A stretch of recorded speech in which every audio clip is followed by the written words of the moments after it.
My name is Christy Busby, and you are about to listen to the next episode of my podcast called Fate, From Atheism to Enlightenment. So come on in, join me. We're going to talk about it all, from atheism to enlightenment. Alrighty, guys, here we go. Get ready, and welcome to your fate. Welcome, everyone, to the next episode of Fate. How's everybody doing today? On today's show, I'm very excited to bring you my guest. His name's David Gaggin. He has a book out called Our Eternal Existence. It is all about the nature of a reality, the many complexities, what death is. David, welcome to your fate, my friend. How you doing today? I'm doing good, Christy. Nice to be here with you. Thank you so much for your time. I have to admit, almost every single guest I bring on the show, at some point I ask them what they think the nature of reality is. What are we doing here? I talk about it often on this show, and I cannot thank you enough for coming on and discussing your book, because it really is such a wealth of information that I can't encourage people enough to go out and pick up, because it explains so much about our existence, how complex it is, the nature of death. I can't wait to get into it all. I read it, and I loved it. And we are aligned in a lot of ways. And although I don't have the vast knowledge that you do, I have felt like I've had that sort of belief in what our existence is as well. So I gotta say, you are the perfect guest that I would like to bring to my audience. So thank you. Thank you. Chris. So let's start at the very, very beginning. How did you become so inquisitive about our reality? How did your spiritual journey begin? How did you come across getting into the topic of the nature of a reality? Well, I'll tell you, I think it's, and I've had discussions with Michael about it, the entity Michael, and he basically said it's why you came here. It was what your purpose is here. But when I was young, I was in high school, and my father would he'd give me these crazy books to read, and I'd read them, Aku Aku or whatever, and then he'd say, "Wait, what do you think?" And I'd say, Dad, I don't have a clue what that book was all about, and but I was always interested in it, and religion never worked for me. I remember being about 14 or 15, and I'm sitting in church. I was raised an Episcopalian. And I was sitting in church looking around at all the beautiful stained glass windows and the pomp and ceremony. And I thought, I don't know what the answer is, but this isn't it. And then I had to make a living. So I became an engineer, and I spent my life doing engineering type of things. But I had a lot of time, which I did a lot of travel. So I was in a lot of airports. I was in a lot of hotel rooms. I had time to research, and I spent my whole life researching everything that I could find. And I never really knew what the answer was going to be. And I wasn't going to fool myself. You can fool other people, but you can't fool yourself. So, sometimes I thought the information would come in bits and pieces. And sometimes I'd think, oh, this isn't looking good. And then other pieces would come in, and finally I was able to put it all together. And it is a good story. It's a very good story. It's an outstanding story. So that's it's kind of been my life goal, I'd say. So interesting. In your book, you talk about Michael and Seth a lot. Are you a channeler? Do you have the capabilities to channel other entities? In full disclosure, I know of Seth. I've read Seth Speaks. So when you started talking about that, I had a background knowledge of what that was, and how Jane channeled Seth, who is an entity from another dimension. But can you talk a little bit about Seth and Michael, what information you glean from them and who they are in the big picture when it comes to spirituality and things of that nature? Yes, I can. Seth is, as you just pointed out, Seth is a group of souls, and he's a group of about 1,000 souls, if you will, and we travel in groups, and one of the groups is called an entity, and that entity is we work together start out in the physical world, we go back and forth to the physical, from the physical field to the astral field. And when all of the souls in that group of 1,000, are finished the physical incarnations, then they join together and they travel to the causal plane, and there's 7 fields of creation. The physical, astral, and the causal are 3 of them. And they travel there, and one of the things that they do is they try to help humanity. And in their cycle, this is one of the times that they try to help humanity. So they will go through channels and communicate with people like Jane Roberts or whoever, and they will try to provide that type of information, any type of information. Either they decide, in Jane Roberts' case, it was more Seth deciding what to say than it was Jane Roberts asking questions. In the Michael entity, and I am not a channel, but Shepherd Hoodwin is a particularly good Michael entity channel. He works differently, and you can ask him questions. And he is, again, a group of souls, and they take the name of the last soul, the name that the last soul of the 1,000 had on Earth, and that's what they call themselves. And so you never know who you're talking to, but they all communicate together and such. So yeah, they're a fascinating group, and I found Michael particularly interesting because he was able to answer all of my many questions, whereas Seth told us a huge amount, but Michael was much more active in doing it, and I've had a number of really good sessions with Michael. I'll have to look up Michael. I have not heard of that entity, but I definitely was completely fascinated by all the information Seth had downloaded through Jane, and it really broadened my perspective on a lot about what and who we are. Let's talk a little bit about, I only have an hour here. Your book, it goes so much into more detail than I would ever be able to talk about in the 1 hour that we have. So I just want to kind of do broad strokes on the basics. But one of the things that interested me that I didn't know about was the basic level of the types of energy that are out there. The consciousness unit, what a spark is, what a gestalt is, how it's all connected. Can you give the broad strokes? Because I feel like that's an interesting concept that not many people would even think to know about. It was new information for me. Okay, it's a big subject that you just it's threw a huge, yes. So let me see if I can do it justice in a short period of time. In our eternal existence, I go into fairly good detail of it, and I also tell you where you can get more detail. But to start out, probably the best thing to know is that we are all energy, and the only thing that exists is conscious energy. Science will tell you that it's neurons that give us consciousness, and that's not the case.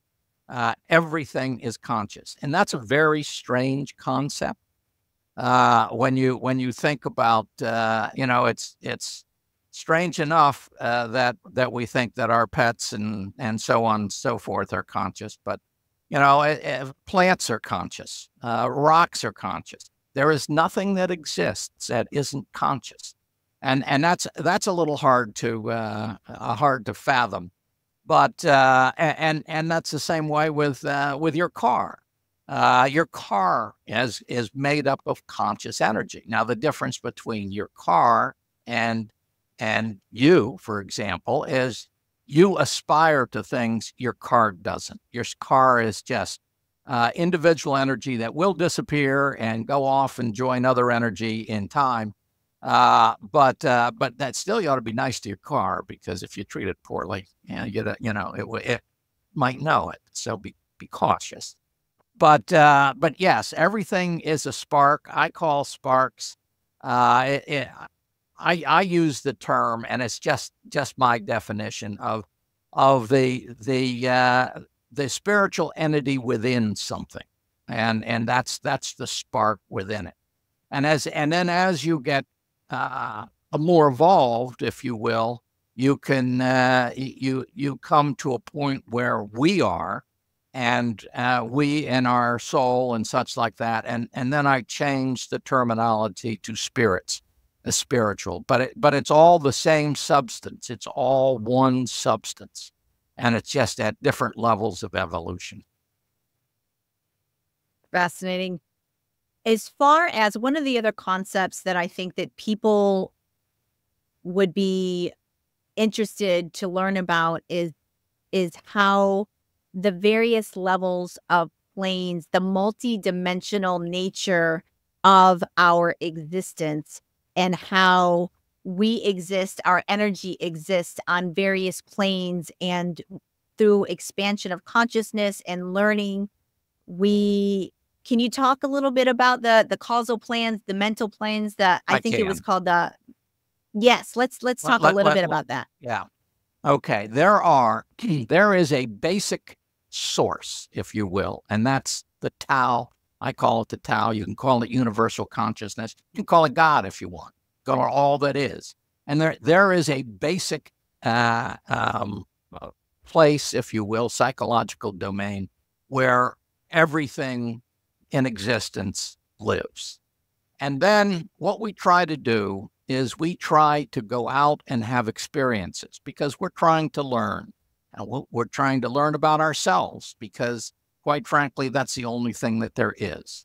The Tao, everything exists in the Tao, so the Tao is trying to learn about itself, and we are trying to learn about a little tiny part of the Tao, and that's you and me. So what we do is we go and we want to have experiences. And there are, in this universe, 7 fields of creation. And those fields of creation are the physical plane, which we're all very familiar with, the astral plane, where we go when we die, the causal plane, where Seth and Michael are right now, the mental plane, where you go after that, the Messianic and the Buddhaic planes. Now, and then after you experience all of those, you end up going back to the Tao and trying to understand what you've learned and all the experience you've had, and then you decide what you want to do next. Each one is its own reality. Now, there's a 7th. I told you there were 7 planes of 7 planes or fields. Fields is another good word instead of plane, because plane kind of makes you think you're sitting on something. Well, you're not. You're embedded in a field, and that's the Akashic field.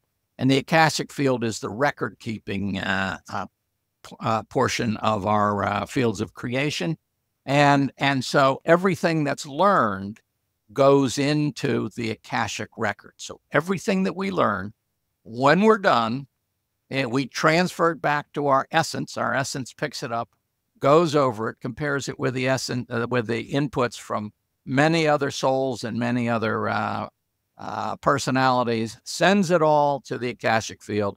Then the Akashic field takes all of the inputs from the entire universe and decides what we've learned and what we haven't, and that's the information that goes into that field. Now, we are one universe. I am aware through Michael that there are 12 other universes that Michael is aware of. And this is just one of them. And our universe is based on 7. So you'll see a lot of things. There's 7 fields of creation. There's 7 colors in the the rainbow, and go on and on. So so basically that's what it is. We are in a universe, in a reality that gives us a certain experience. And a reality is an interesting thing because it's an illusion, if you will, because it simply means that things aren't like they appear to be. They seem that way to us. It allows us to have experiences, but to have a reality, you need to have the energy in a certain position, and then you have to have some way to sense it, to perceive that energy. And that's what we have. So the energy is what we call matter. It's in a certain position. And then our 5 senses allow us to perceive that matter in a certain way. And so it's it's a very unique type of setup, and the odd matter that we have here that we take for granted as in our root assumptions that it's we assume that this is the way everything is, and it's not. It's just one small set of circumstances that we chose. We chose to come here. We chose to have this experience because we thought we would learn a lot from it, and that's really what the various universes and the realities are about. But there's millions of realities, millions of which I only know a few. It's really mind-bending and hard to comprehend that is the true nature of our existence. It really does completely change your perspective on so many things. It's fascinating. Let's talk a little bit about the pre-planning of life and how really detailed it is as far as what kind of archetype we're going to be here, what kind of things we will accomplish, what our biases will be. Can we talk a little bit about, before we get here, everything that is already preordained or planned for us? I thought that was just truly it's mind-boggling. Miraculous. Yes, it is. It is mind-boggling. It is. The world is more planned than you think. Now, that's not to say we don't have free will, but it's more planned than you think. And it's not easy to come down to this physical world. So to come here, you need to have a plan. You need to have a detailed plan, and you need an awful lot of help to do it. So we have a soul. We call it soul. You call it your inner conscious. Whatever, we have a huge amount of us that has not incarnated into our personality, if you will. And it stays back, and it's the one that drives what we do, encourages us to do things, but doesn't force us. No conscious can force another conscious to do anything.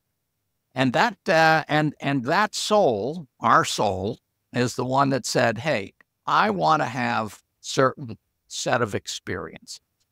So this is what I want to experience." So it decides what it wants to do in each incarnation.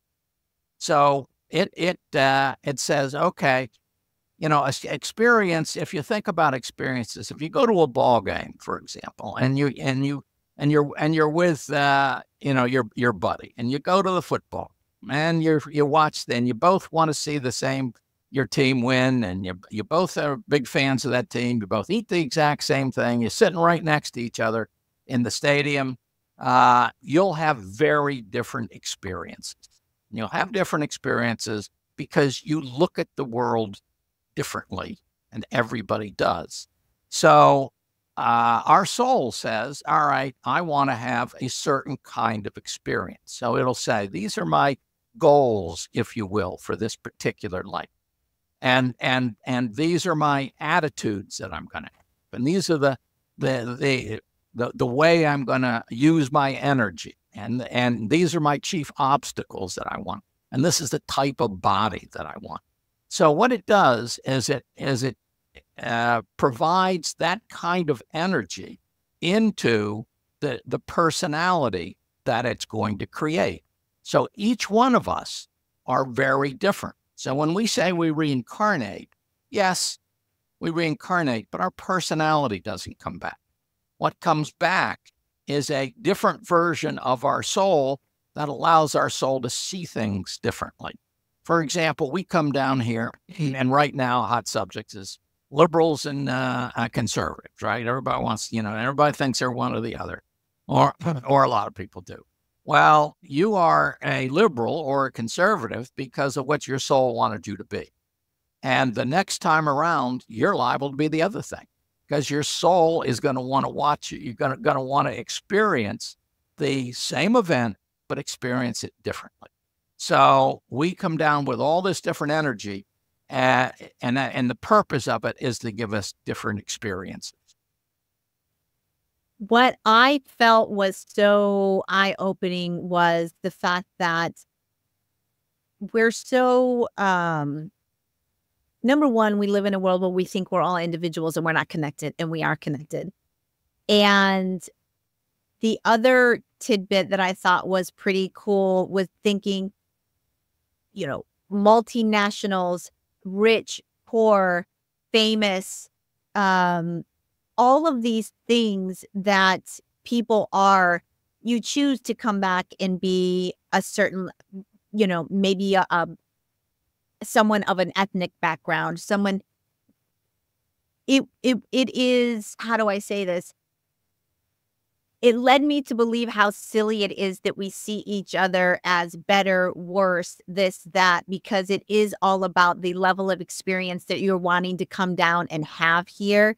And it is much less about your status, what color you are, what you do for a living. It is all choice. And we are so hard on each other for things in which we would be much more understanding and compassionate and empathetic if we understood that we're all here having a chosen journey to experience and broaden whatever we're looking to do in this particular lifetime.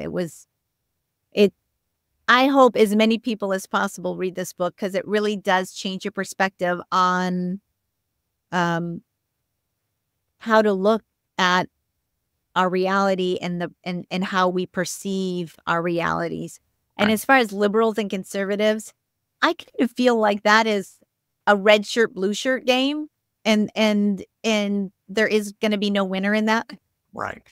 There's no winner in any of this stuff except individually what we learn and we experience. We choose our parents, and they choose us. So right away, that sets you up for what culture you're going to be. Where you're going to be born, what type of person you're going to be. Certainly, your what we call race, although there's really only one race, and it's the human race. And so we choose our kids, we choose our spouse, and and sometimes you might choose a spouse, and you might say, okay, we're going to be together, we're going to have some kids, and then we're going to we want to separate, and therefore we want to learn how to do that in a certain way. So, you don't know what you've signed up for and what you've agreed to. You kind of go along in life doing the best you can. But, we have all of these plans. And then think about spouses and parents. You probably have to choose about a dozen of them because you don't know if they're going to be having kids when it comes around to be your turn. You might be number 3 and they may not have any, or they may be just have 2. So you have a bunch of different people. Each one of these people and spouses, same situation. You don't know if they're gonna be available or whatever. You'll have different things you want to accomplish. There's a lot of things to accomplish, a lot of experiences to have. So you really don't know. You're kind of working your way through. And the interesting thing I find is that your soul is there encouraging you upward and onward, and all these things are like synchronicity. Well, that's Yes. we think that that's that's a fluke out there, but everybody goes through it, and it's their life-changing experiences. Well, what it really is these are meetings that the soul has planned for you, and when it's time for you to have that, whatever it takes to to push you in a different direction, you'll have it because the soul made it happen for you. It's not luck. Now, you don't have to follow through. You can have somebody there and you say, boy, that's an interesting opportunity, but I'm afraid to take it, so I'm not going to do it. And then the soul will say, all right, that didn't work, so let's try something else. And encouraging you upward and onward to have the experiences that, one, you agreed to and forgot about, and the soul would like you to have. So it's an interesting arrangement. It is. And I think that if more people kind of paid attention to that internal gut instinct, that pull that we all have, that many of us don't believe is real for whatever reason, we're just programmed to believe that these thoughts, feelings, gut instincts, whatever you want to call them, are not really tangible because it's beat out of us since the time when we're young, where we're filled with science, we're filled with religion, we're filled with things that of this nature couldn't possibly be true. And if people really did pay more attention to the synchronicities, the internal knowingness that pull that we all feel, it would keep us on our soul journeys a lot easier. It would. I mean, we all have free will. We all have the capacity to do whatever we want with our lives. When we get off of our life path and we don't do our soul purpose, do you feel that at times that's when maybe tragedy enters or something enters to kind of knock us back over to the only reason I'm asking this is because I grew up atheist. I never had any kind of spiritual tendencies. I grew up in the church like you. It never spoke to me. It was never something that I felt was true. And so I grew up relying on science, and if I couldn't see it, touch it, say, taste it, smell it, it wasn't a happening. And it was only through a health crisis that I had that I ended up expanding my mind and getting into energy healing and getting into things that I couldn't see, touch, taste, or smell, but were working for me. And now it has just launched me into a completely different path in my life. And I feel maybe sometimes when people get off of their purpose, that life has a way, or your internal spirit guides have a way of jarring you or shaking you to awaken you. Yes. What do you feel about that? I think you're absolutely right. I think they encourage you and nudge you all the time. And if you listen to we've all had intuition that we've ignored. And undoubtedly every time it doesn't work out so well for it. And so we're always getting this encouragement to do certain things. But if we get far enough off track, they'll start doing more and more things to try to get us back on track. So absolutely. And I'll tell you, I think if you get far enough off track, they'll put an end to the life. I think, you see a lot of these terrorists and big time criminals, they don't last that long. A lot of them die young. And I think that's, the soul is saying, man, I'm working up an awful lot of karma here that I'm going to have to work off. So I think we'll put an end to this one and try it again. So I think there are circumstances. So yes, I absolutely believe. And I think disease is a good one. We bring a lot of this stuff on ourselves. Matter of fact, we bring it all on ourselves. And they try to guide us and give us the best opportunity to succeed. And if you listen and you don't have fear, fear's a killer. Because if you're afraid to take advantage and to go through a door that opens up, you're missing an opportunity. And sometimes those doors are a little scary to go through. But, if you do, then you got all this help, spiritual help, that's gonna get you through it.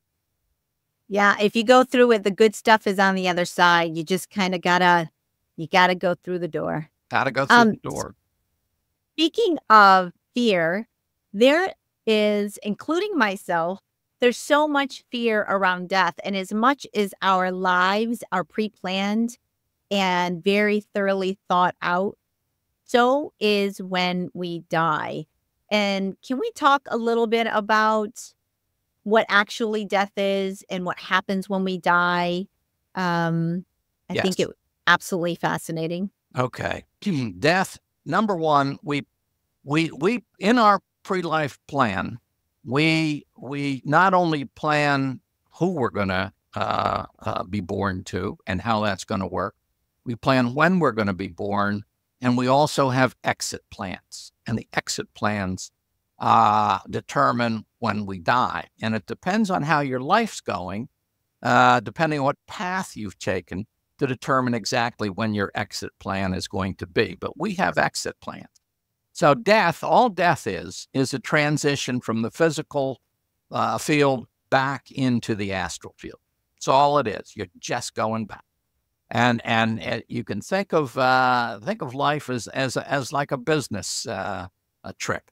And on a business trip, what do? You make a plan for what you're going to do. You go off, you get, to travel to some place, you go do something, things change. It doesn't work exactly as you thought it was going on your business plan.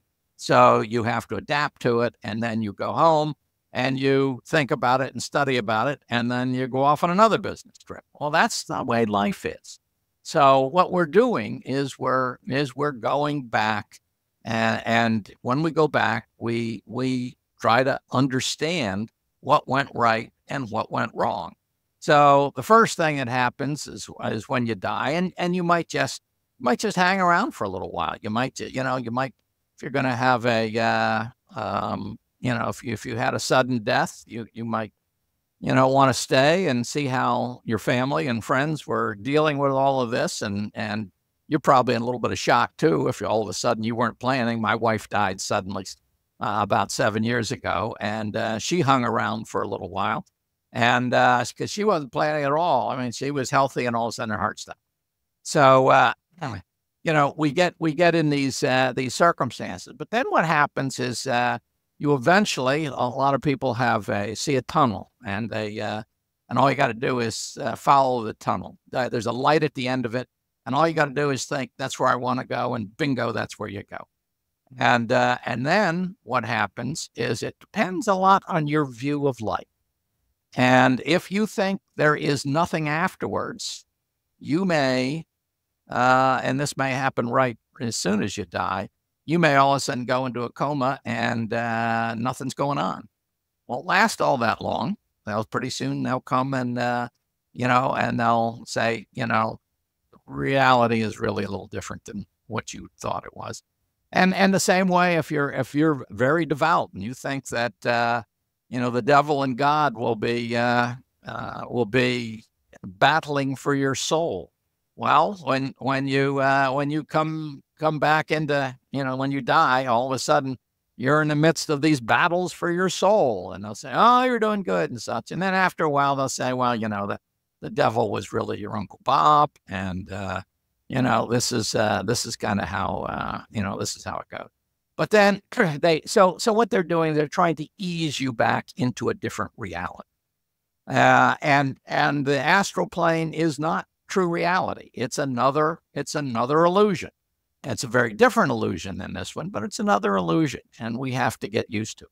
And then what we do is we have a life review. Well, we meet all our friends and our relatives, of course, and then we have a life review where we get to experience what other, how we made other people feel. And that's interesting. If you've generally made people feel well in your life, then it'll be a pleasant experience. If you've been a thorn in everybody's side, you'll feel how prickly you were. So you go through that period, and then you get a chance to rest, and you get a chance to travel around the universe and see other cultures. You can, you can do anything you want. Visit with your friends and such. And then there comes a point where you you have a life analysis, and a life analysis is different, and that's where you look at the decisions that you made, and you're working with very intelligent souls, and they say, "You see this decision you made? We all know what happens there because you have total recall." Said, "If you'd have done this, look what would have happened." And you get a chance to see how you caused everything that happened in your life. The good stuff, the bad stuff, you caused it. And nobody else, there are no victims in life. You caused it. And so you get a chance to learn and hopefully remember for the next round what happens.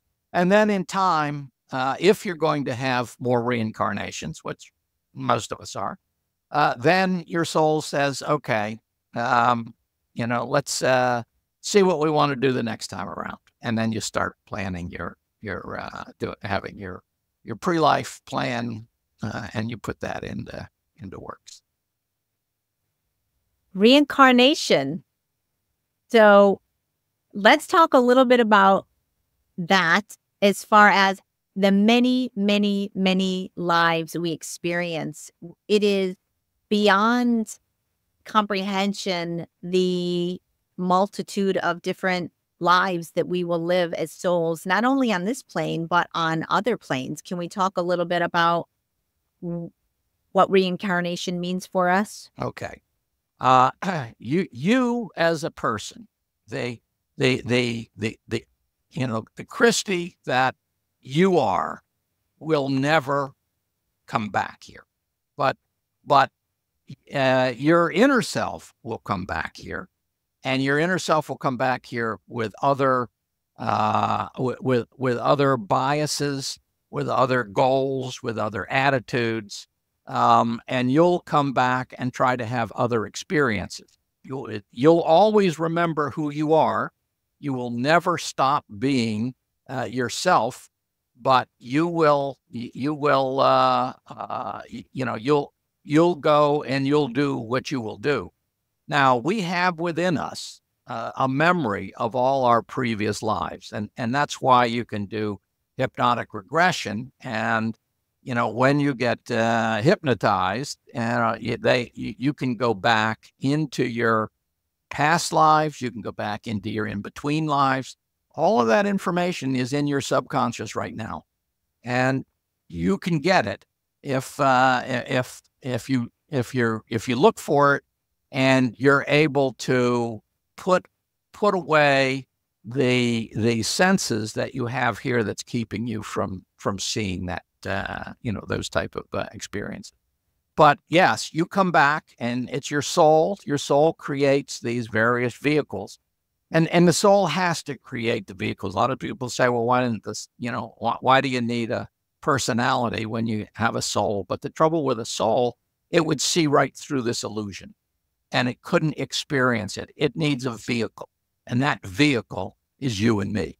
It's our, and everything else that's in, that we see around us. You have to have a vehicle. Again, you have to. The energy can be in the place that it's, that it is. But if you're not sensing it, if you're sensing more than that energy, there's a lot of energy around us that we don't sense. And if you could sense that, you could see what the real reality was, and you wouldn't be able to have the experiences that you want. So you have to be able to feel that this is a reality. This is the only place that exists. And therefore, I do have dangers here, and I can stop existing, and I can be afraid, and don't step out in front of the bus, because that will end it all. So you have to be embedded in the illusion, and every illusion that you're in, you'll have different perspectives on it.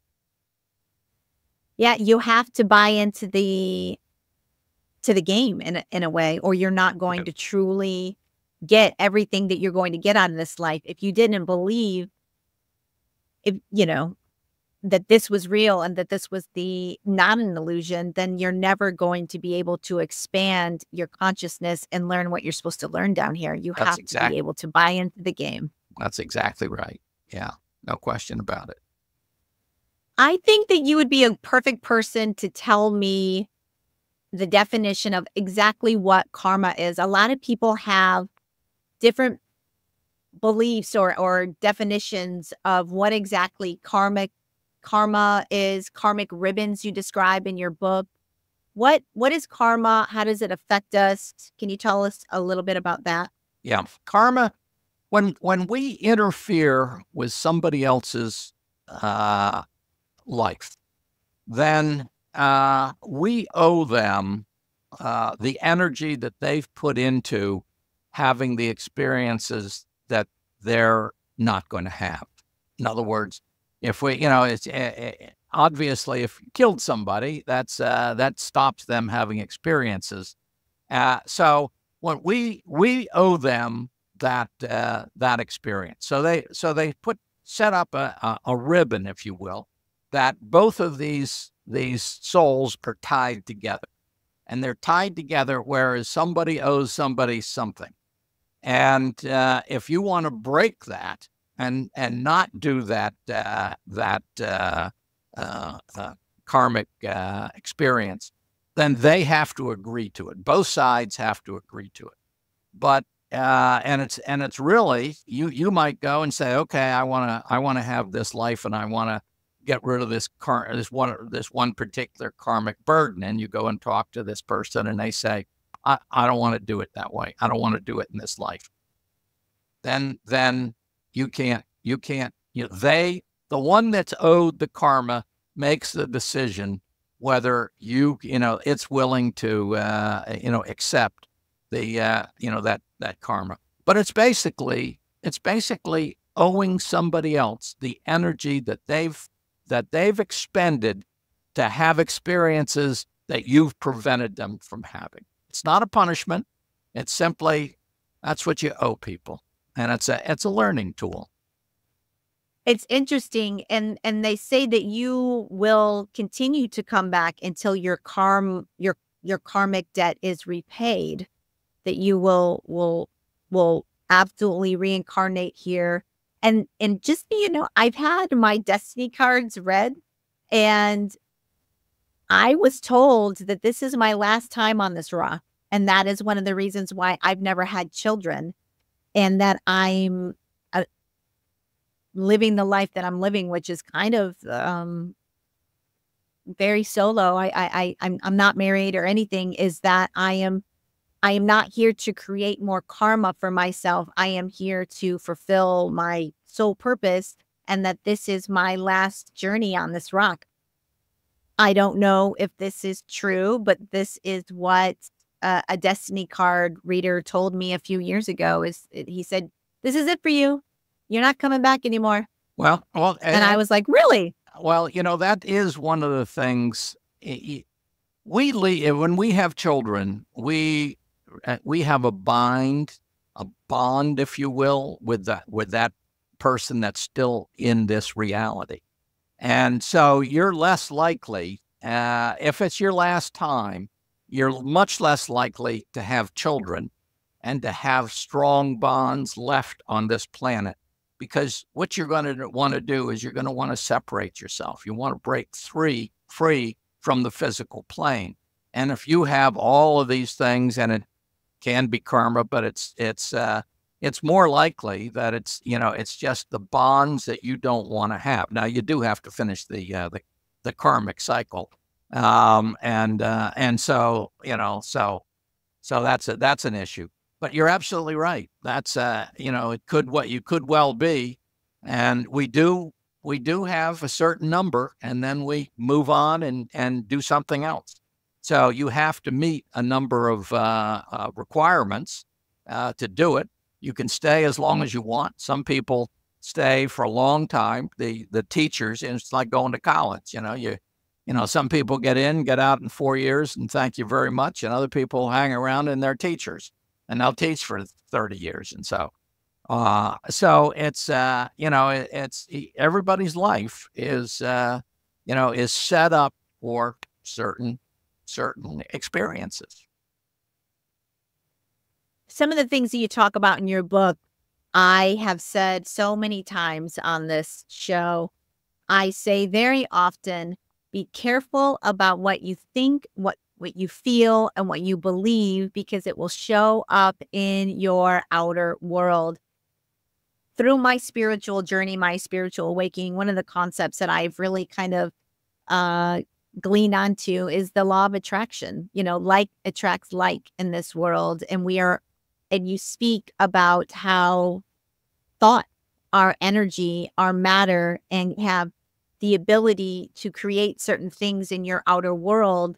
And can you talk a little bit about the metaphysical aspect of things, and how thoughts, emotions, their energy, and they can materialize in our reality, and how important it is to monitor what you're thinking, what you're feeling, because it has such a great impact on our daily lives that most people don't even acknowledge or aware of. So what are your thoughts on that? Yeah. Yes. Our soul creates experiences and objects for us to have, and to us to have experience with, and it does this through implementing our expectations. And when I talk about expectations, I'm not talking about the things that you think about as, on a daily basis. I'm talking about your deep expectations, and the ones that are built into you and you really believe in. For example, if you believed that you were always sickly, and that was and that was just your role in life. You're a sickly person, and that's gonna that's what's it's gonna happen to you. Then you are actually creating further sicknesses, because your soul will say, he thinks he wants to experience sickness, so we'll get him to experience sickness. It can be poverty. If you say, well, I can't make money to save my life, I'm always going to be poor. Well, that's fine. You always will be poor, because that's what you expect, and that's what you get. So what you need is, there was a book written, 50, 70 years ago about the power of positive thinking. And it's very, very true. You need to think about the things that you want to happen, and you need to concentrate on those things. And if you want to, and if things aren't going well for you, and you're sick, for example, you might take half a dozen times a day, and just think of yourself, picture yourself as a healthy person doing healthy people things. You don't want to picture yourself as getting healthy, because that reinforces the sickness. You want to picture yourself as being healthy, being well off, being happy doing things. And if you have some particular ailment, make sure you're visualizing yourself doing things that you couldn't do with that ailment. If you have trouble walking, picture yourself playing tennis or whatever. And you can get your inner self to change your life. It will give you what you expect way deep down inside. Your root beliefs, you will be able to manifest, and your inner self will manifest it for you. So, it's a type of thing that we get in a rut, and then we still start feeling sorry for ourselves. And then we feel sorry for ourselves, and we think, oh, poor pitiful me. And then all of a sudden, you are poor pitiful you, because you've just Created that.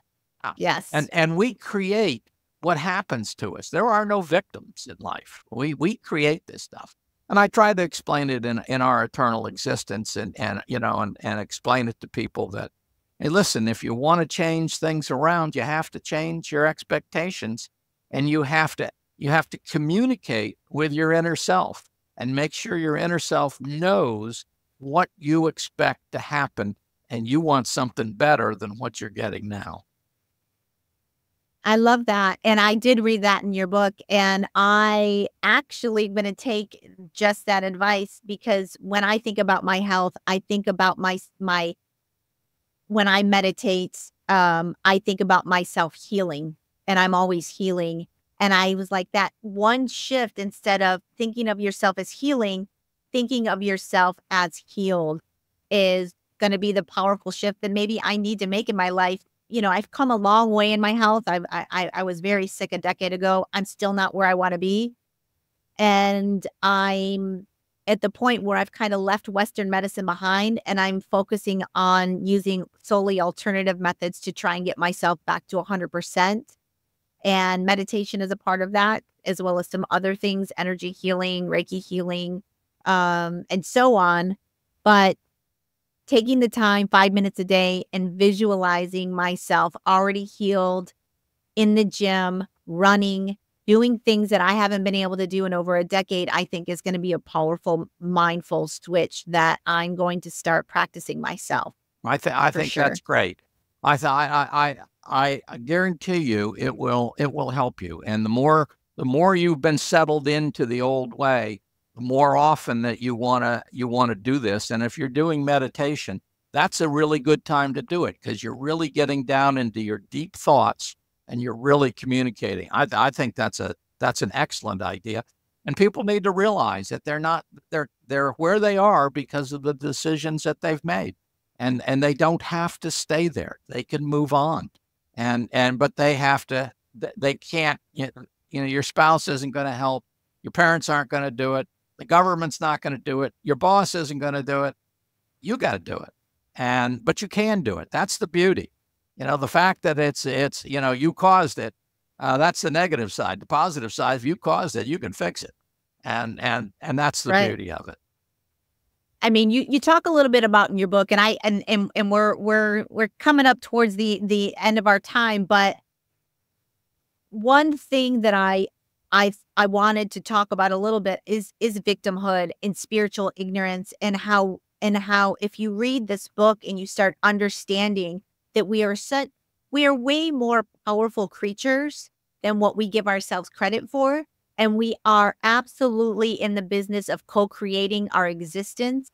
And that if we were to just put some practice in our daily lives with regards to even intentions, even if you don't want to meditate, if you are vibrating at a higher level, if you are thinking those positive affirmations, if you are listening to your inner intuition, how impactful that could be on your daily life, and how, in my opinion, religion is never going to offer you anything like that, because you're constantly looking to, whether it be your priest, your elder, your pastor, God, or what the religion thinks of as God. You're looking for somebody else to save you, to help you, to get you into heaven. And really, we need to be relying on our own inner existences that we have to guide us and to heal us and to bring us what we really truly need in this existence. You're absolutely right. We have so much power, and we create the world we live in. And if you don't like the world you live in, then you can change it, but you need to change it. And you might have to change some of your beliefs along the way. And there's nothing harder than changing your deep down beliefs. But if you can do that, and if you can change that, you can change the bad things that are happening to you, and you can make other things happen. And the power is in yourself. Everybody is that way. You're not a victim. People have a tendency to think that somebody else caused them trouble. Nobody else caused them any trouble. It was the decisions that they made that caused them trouble. And the beauty again is you make other decisions and you'll get yourself out of trouble. You can be what you want to be, and you have the power to do that. And it's amazingly freeing. It gives you It allows you to take control of your life and stop worrying about these other things. And you're a spectacular person. Everybody who's listening to this show, everybody who's on this planet, they're spectacular beings. And this is a tough place to live. This is a tough set of experiences. This is the toughest part of this particular grand cycle as you go from the towel through all of these fields of creation. And it's not easy. And when you're having a bad day, you look and you say, boy, why did I choose this? Well, you chose it because you wanted to learn, and you're a courageous individual. Every one of us are courageous individuals for doing this. And because we're courageous individuals, we can solve this problem. We can treat others like we'd want others to treat us, and treat ourselves like we'd like others to treat us. And we can do it. Yes. I mean, the one running thread between every religion we have on the planet is the golden rule, this treat others as we would like to be treated. I mean, you see it in every religion on the planet. And I think that there is a place for religion. And I think that the very, very beginnings of, whether you want to say Jesus or Buddha or whoever that you want to put at the center of your practice, I believe that they were meant to bring good. There was good intentions there. I think that man has corrupted the principles. They have withheld who we really are, what we really are. You speak about in your book that reincarnation was a part of Christianity, that it was a known thing, that this wasn't the only life that we would have, that we would be coming back, and that things have been withheld from us in order to gain power, control over our daily lives and put us in fear. There's so much fear that is pumped into us regarding death, regarding, so many aspects of our lives, that if we were to take fear out of the equation and understand that we are co-creators of our existence, it would allow people to, it's not going to happen overnight. David and I certainly aren't saying that if tomorrow you start meditating 10 minutes a day, that it's going to be instantaneous. It is going to be a journey. It's a practice. It's an evolution. It is learning to change who you are at your core and what you believe at your core. And it's not easy. My mom always says, nobody likes change but babies. She's right. Change is one of the hard things that we go through, but that's, if you don't like where you are, change something, and don't try to change it all at once. Pick the worst thing that's bothering you and just work on it. Just try to fix something. Don't try to fix everything simultaneously. Just fix what's really bugging you. And then when that starts getting better, you can work on the next thing that's really bugging you. Yeah. Yeah. It can be overwhelming for sure, the amount of people, even myself, the amount of stuff that I need to fix. But it's a process, and that's why we're here, to have these problems and to feel it and to experience it. That's why we're here. Yeah. But it doesn't have to be. We're supposed to enjoy life. We spend, we're spending eternity doing this, and we might as well enjoy it. They want us to enjoy it. We're supposed to enjoy it. And this is the hardest time in our experiences, our travels, to actually enjoy it. But that's the whole purpose of life. Enjoy it, learn, but enjoy the process as it happens. Yes. Life on the planet is becoming increasingly difficult, it feels, for many people. And I feel like this book is just such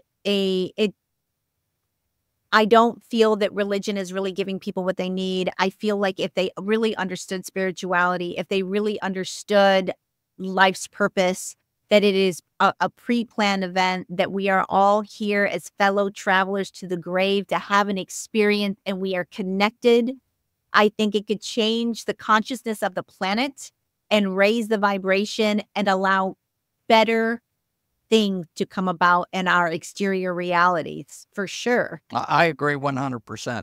And that's really why I wrote it. It's our eternal experience. And that's why I wrote it, so that other people could hopefully have a different view of themselves and their reality and what's around them. Yeah. Yeah, Yes. I do think you're right. I mean, I really feel that people are losing their ability. They're losing their humanity, their ability to connect to one another. And I think they're so distracted by negativity and fear. And it's hard to sustain yourself in this world lately that it's almost impossible to slow down and really have deep thought. I also feel like our emotions, they lead us around without thinking. We feel things, we react without processing, thinking, allowing ourselves to see different perspectives is difficult. There's so many things preventing us from being able to connect and understand what and who we are. And your book does such an amazing job of going into detail about our pre-lives, who we are and what we are here to do, what happens in death. And I know for me, since I've stepped on my spiritual path, I no longer fear death. I don't. I know that I am a being of light. I know that I'm a soul, and I know that I will go on to exist in some form after this 3D plane.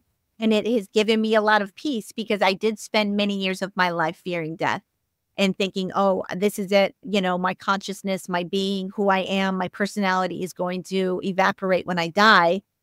And I have completely and totally changed my opinion on that, my perspective on that. And I have much less fear in my life in general. So that has been a gift for me. I think fear can hold us back from many things in life. And now I do look at doors as opportunities and not something I should fear, but something that I should open, which is why I'm doing this podcast. It's a new door for me. Exactly. Okay, that's good. That's great. Yeah. Yeah. On that note, David, I really can't thank you enough for coming on my show and explaining to the audience the many facets of our existence on this planet and how complex and beautiful and amazing it really is. And I encourage everyone to pick up the book by David. It's called Our Eternal Existence. And I'm sure you can get it on Amazon or Get it on anywhere where you Amazon. would. Yeah. Yeah. You go to my website, davidgaggin.com, and it's Gaggin. You go to my website and it'll take you right to the book.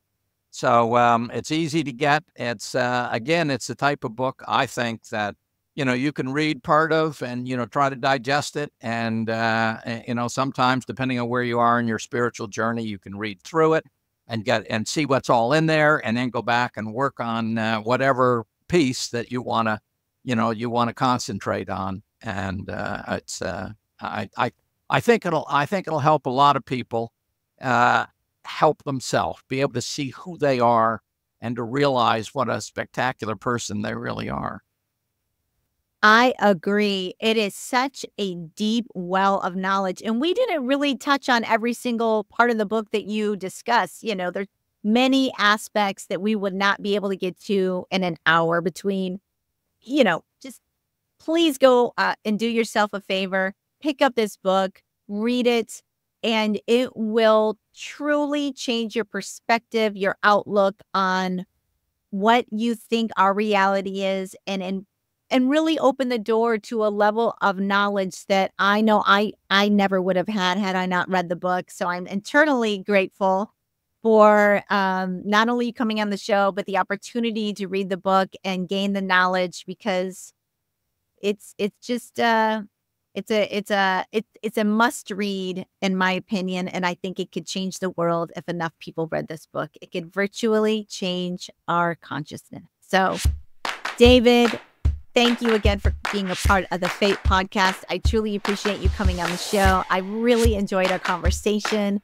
And ladies and gentlemen, that is a wrap on this episode of Fate.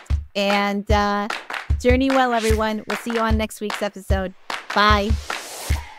And that is a wrap on this episode of From Atheism to Enlightenment.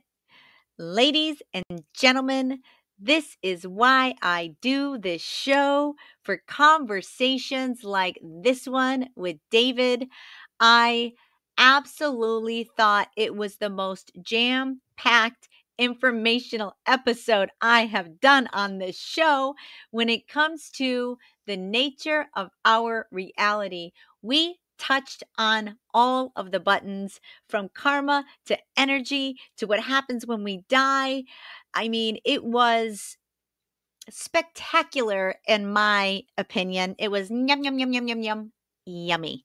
I really hope you gleaned tons of information from this one. I really do, because I just think this book was something that when I read it, it just pinged all the intuitive notions that I've been having about spirituality and about our lives. And I just think, if more people could be exposed to this kind of information in an open-minded way. You have to be open-minded. If you are going to shut down every single time you hear a concept that does not align with something that you already know, I don't know. And I'm not saying believe everybody or everything you hear is true. But what I am saying is that you do need to actually put forth a little bit of work to do your own research, educate yourself. Absolutely. But don't shoot down new perspectives and new ideas because they don't um, line up with everything that you have been taught thus far in life. I mean, I'm a perfect example of somebody who has completely transformed their way as far as how I view new information. And I came from a very closed-minded perspective. I came from a perspective of a lot of arrogance. I came from a perspective of um, thinking that I had it all figured out. So, this episode for me is, if you can wrap your head around the basics of what we talked about in this episode, you are well on your way to understanding and unlocking what life is. And that's kind of what I'm doing here, is trying to figure it out for myself. I'm still dancing in the direction of spirituality. I'm still open to a lot of different concepts. I have people coming on the show that are extremely religious and believe in intelligent design. And I have people that have, other thoughts. But I will say that David Gaggin is we just had, I don't know, a conversation that I feel was about as honest and open-minded and straightforward as you can possibly get. He seems very much like an intelligent, thoughtful, honest man. A lot of the stuff that he talked about, I had heard and read and listened to other people, excuse me, and listened to other people say the exact same thing. And when you're dancing in this world and you're hearing the same concepts over and over again from different people, from different sources, whether it be they're being channeled from somebody like Michael or Seth. And if you haven't um, gotten into any channeling of entities yet, it was one of the first things that I watched on the Gaia Network. Actually, was a TV series where this gentleman goes around. I can't remember the name of the series now; it's escaped me. But this gentleman basically went around the world and he spoke to people that were channelers, and they channeled intergalactic beings, angels, entities, councils. And when I first started watching it, it was a few years ago now. I wasn't quite where I'm at now. So I had a different lens on my eyeballs, but I was really interested in, curious about what was happening and what they were trying to say. I was trying to be an open-minded person, although it's kind of difficult at times because it does, quite frankly, seem very outrageous and impossible that people are channeling dimensions from another being. But having said that, if you haven't been exposed to it, expose yourself to it. Just just tap, just put your toe in the waters. I also read Seth Speaks, which is a book completely channeled through a woman named Jane Roberts, and he basically talks about the nature of reality, the multi-dimensional nature. David talked about him in the show. I have not heard of the Michael entity channeling, but I'm going to look it up and see what Michael has to offer, and go from there. But this episode for me, guys, was just had it all, and I really, really hope that you are picking up on these concepts. Do yourself a favor and go buy this book. It will really enlighten you, and do what David said. Sometimes you don't want to eat the whole cow, if you know what I mean. The cow, oh my God, I got to eat this whole cow. No, you don't have to eat the whole cow. Just take a little bite here and there. Digest, see how it feels. Let it ruminate. Just, put your toe in the water and, you know, obviously take what resonates with you and leave the rest. But I just thought this episode was just so informative and fun. And I'd love to have David back on the show. Another thing that I thought was very enlightening was even when he brought up politics, like I definitely don't want to get into politics, especially on my show that is all about love and light and spirituality and finding your path. And none of that stuff matters in the big picture. It just doesn't. And I know people get super heated and super upset. And I was one of those people too. I used to get upset too. Now I don't even know what's going on really. And we're about coming up on an election. I'm like, what? There's an election in a couple weeks. Like a completely drastic change in my life as far as even that piece of the puzzle. But even when he said, um, you come down here being more liberal or more conservative and it's a choice. I mean, I would love to see people again start rising above these differences that they're stuffing down our throats on a daily basis when you watch the news or these people online that are filling you full of whatever agenda they got going on. I just want people to have their fill of it and push away from the table. I did. I pushed away from the table. I was literally just at a wedding last month with somebody that couldn't be more different than me politically and otherwise, but that person has been in my life 40 years.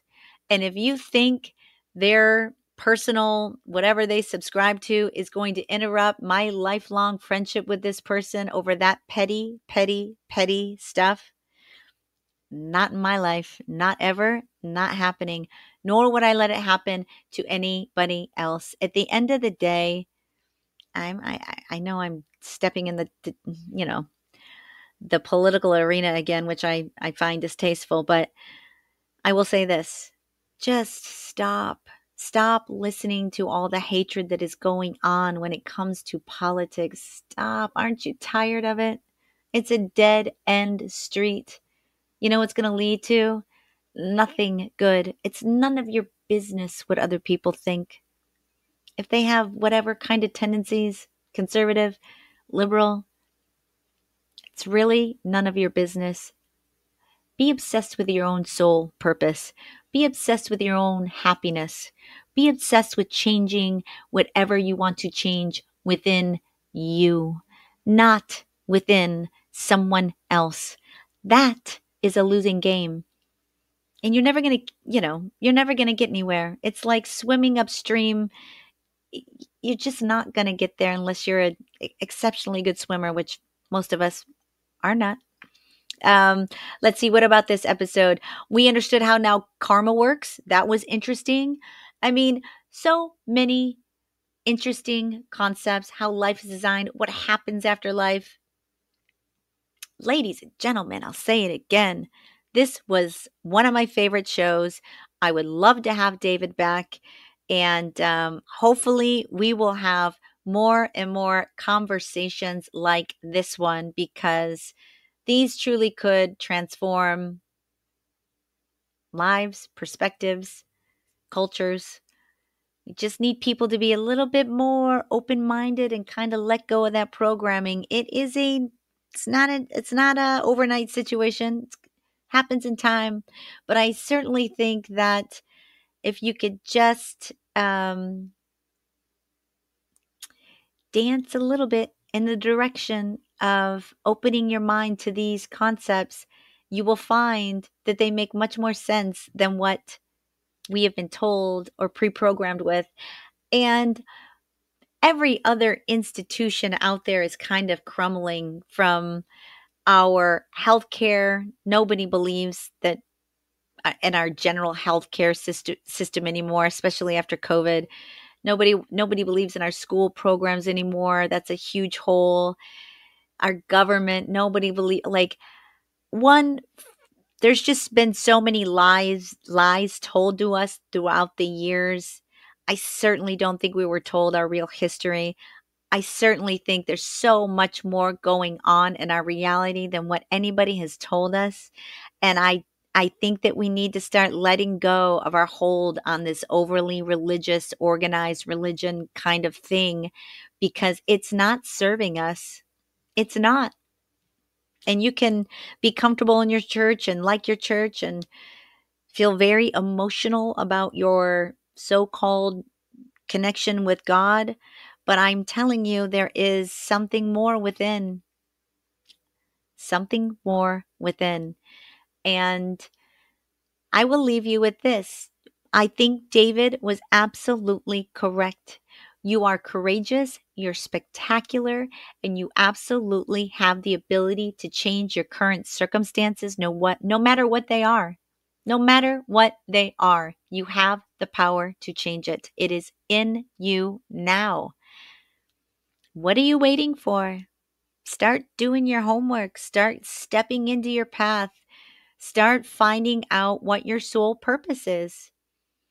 It's magical. I am enjoying it like you wouldn't believe. It has been such a journey.